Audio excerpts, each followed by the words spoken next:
So this will be the last Q&A of the year. Honestly surprising how good the questions have turned out. I really was expecting a lot more generic, like best anime every single time, but seriously, the questions have been really good, so I'm excited to see how the Q&A will continue over the new year, but got some good questions once again, so let's jump right into it. From your point of view, does a faulty or bad adaptation from a light novel and/or manga make a bad anime? I'm talking about the production and changing a few elements of the story for no obvious and apparent reasons other than maybe doing things differently than in said novel or manga, or to add their own touch to the story maybe. For example, this is the case of the Tensura second season we've gotten this year. It's good and I like it, but the second season is not a great adaptation of the source material in my humble opinion. I mean, ultimately, an adaptation is, is the state to adapt and change things. So I think if you're just literally copying, pasting from the novels, there's no point, right? I mean, if you just want that, go look at the original work. I think it's weird when I see people who really like the source material, say it's a book, right? And then the movie comes out and it's a Hollywood butcher, and then they're like, okay, the books are ruined because the movie sucked. But it doesn't make sense to me because it still exists. Like, if you don't like new Star Wars, the old Star Wars are still there. You don't have to acknowledge them. Ultimately, everything is its own property, and if an anime can only stand on its own two legs because fans have experienced the original source material, then that's a very poor adaptation. Everything should be its own story. So ultimately, no, it shouldn't at all. If, you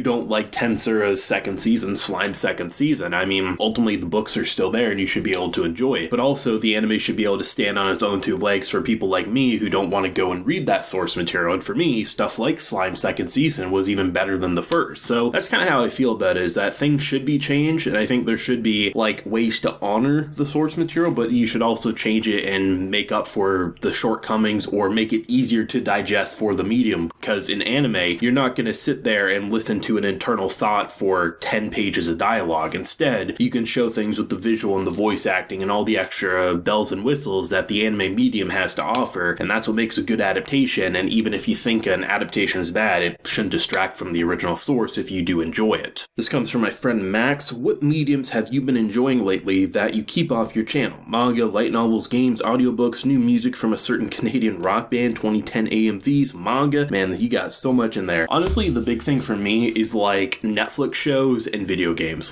I love The Witcher, I love Squid Game, I loved Arcane, I love pretty much most Netflix originals are really good these days, I have to say. And in terms of games, I'm playing through Halo Infinite right now. Love the campaign, I love the multiplayer. The progression of the cosmetics on the multiplayer sucks, but at least it's getting slightly better. Pretty much all that stuff is stuff that I get to just enjoy my own time. The anime I watch, I cover on the channel, and I do think in the new year, I might start maybe when a Squid Game or an Arcane comes out, I might start covering it a bit more on the channel. I am going to be doing something a little different with Season Roundup, which I'm not sure if this Q&A is going up before or after Season Roundup, but ultimately, I'm thinking of not talking about as much anime in Season Roundup, but talking about my favorites across the board, whether it's games and all that. So, should be some new stuff I'm going to attempt on the channel just because, it's my channel. I can do what I want and see if people like it or not. This question actually came because I was talking about pineapples on pizza, and it's don't forget about the milk before or after cereal. That one also boils people's souls. That one's actually interesting to me because this one I kind of get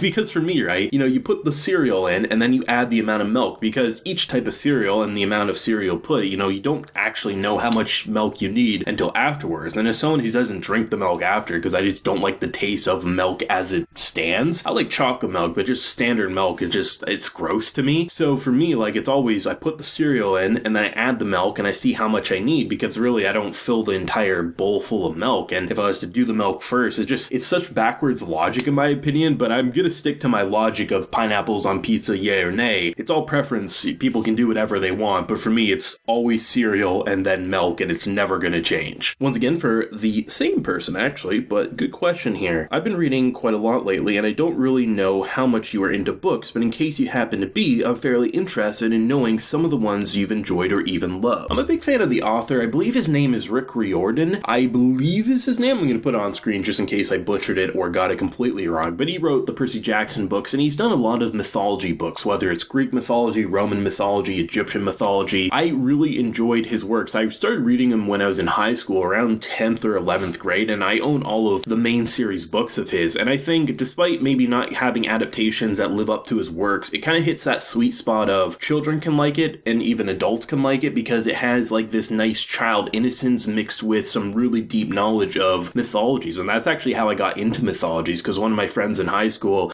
loved the Percy Jackson books. I got into it and then I started reading pages upon pages of deeper mythologies, and it was pretty cool. I really enjoyed that author's work as well. I read the Game of Thrones books. I like those, though it's never going to get finished and stuff like that. I don't read a lot, but there definitely are some authors that I've enjoyed. What's your take on ecchi anime? Are you okay with fan service elements, or is it too distracting and should be only basically applied to hentai only? I guess I'm kind of like in the middle of what the opinion would be, because when you look at stuff from literally Western media in general, there is sex appeal galore. Look at any horror or slasher movie, there's always teens having sex before the villain pops up and kills someone. There's boobs, there's asses, there's abs. That is something that is ingrained to society because people like looking at sex appeal. It is just, it's across every medium. It is. I mean, when Cortana gets a trailer in Halo, there's always going to be focuses on her giant ass. That's just simply how it's going to be. The issue when it comes to anime and ecchi is that there's definitely series that are simply there just to give you like side boob or side ass, and at that point you have to really say you should just be watching porn. It's a little different when it's like, okay,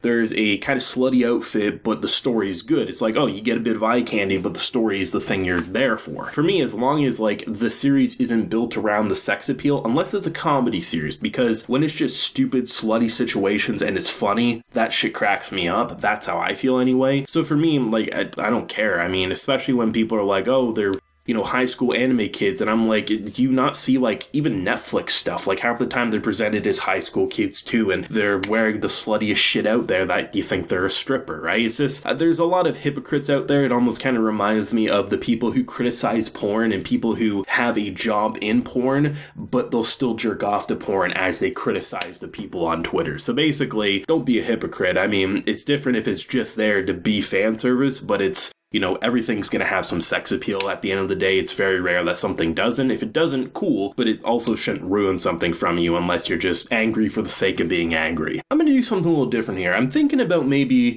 not once a month like I do these videos, but once in a while I'm going to have some hate mail because I get a lot of stupid comments and sometimes I want to get it off my chest on how stupid I think they are. And this one for me definitely was the one this month that annoys me, which I get maybe once or twice a month. Some random will come up and say this: I love your videos, but could you not put a spoiler in your title, man? The reason this one gets me is if you search any show that I covered, Ranking of Kings, episode 6, reaction review, or just episode 6, look at the thumbnails, look at the titles, and compare it to mine.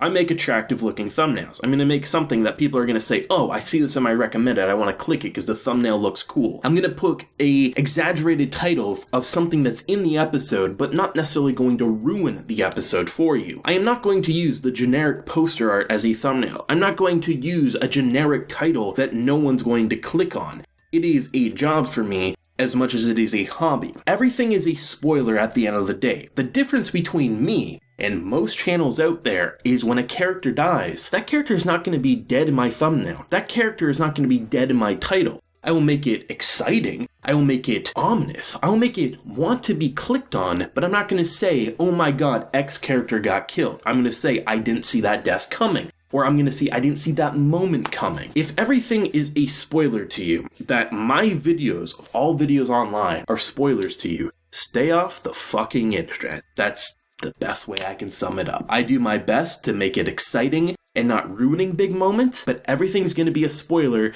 besides the goddamn synopsis. Do you play any visual games, visual novels, or mobile games related to anime, or do you plan to in the near future, and if so, what are they? I actually was a pretty big fan of the Love Live mobile game. It's like a rhythm game, you just tap and hold different notes. I mean, I initially got into that when I was watching Love Live itself when it was initially airing with its first series. I think that's a very hard game, but once you get into the rhythm, you can do some really cool moves. And I also was into Fate Go for a while, but the thing that I stuck to the most was definitely the Love Live, I think, Idol Festival, something like that. But I don't really play either of them anymore. It was kind of like For a few months I liked them, and then after that I kind of dropped off them. Like with most games, I kind of just move on to the next thing after a while, but they were pretty fun, so check those out if you want any sort of like pretty solid, well put together games that you can actually unlock a fair amount by just playing the game free. Are there any anime you really want to see have a complete adaptation? Personally, I want to see a full adaptation of ReZero and maybe 86 after I start watching that. Honestly, there's too many to count. There's a lot of shows that I think deserve it. For the longest time I would have said Attack on Titan. I was pretty confident it would get a full adaptation, but you never quite know. ReZero is definitely up there for me. Mushoku Tensei, which pretty much is confirmed it will be, but I'm glad that, you know, it's that popular. 86 for sure. Pretty much any good show that I've really hyped up, I think deserves it. Right now, my gut would say Ranking of Kings. I think the first season is probably going to cover the first part of the story, but I hope whenever part 2 concludes in the manga, that will get a full adaptation, because I think Ranking of Kings is one of the best anime ever made, so that's probably what I'd say. Thoughts on Evangelion? Which ending do you like more? The series, the end of Evangelion movie, rebuilds? Personally, I think End of Evangelion is the most impactful one. The rebuild is a better ending for Eva as a whole. Probably End of Eva is without a doubt the one that sticks out to me the most, though I haven't seen the latest release of the rebuild movies. I actually was a pretty big fan of what I saw of the rebuilds before the latest one came out, even though there was some mixed opinions, so I'm gonna have to rewatch the whole series at some point and then check it out, so maybe my opinion will change, but as it stands, End of Eva, I think it's one of the most impactful things anime has seen to date. But that's it for the Q&A. As always, let me know some questions down below. We'll answer it probably at the end of January, something like that. I love doing these videos, and seemingly people enjoy watching them, so let me know some questions, and if you do have a question, maybe take a look at the playlist real quick, because I probably have answered it. I do get a lot of repeats, but I'm fine also telling you it's a repeat as well. But let me know your questions down below, leave a like if you enjoyed, and hey, subscribe if you're new around here. So until next time, everyone, take care and have a good one.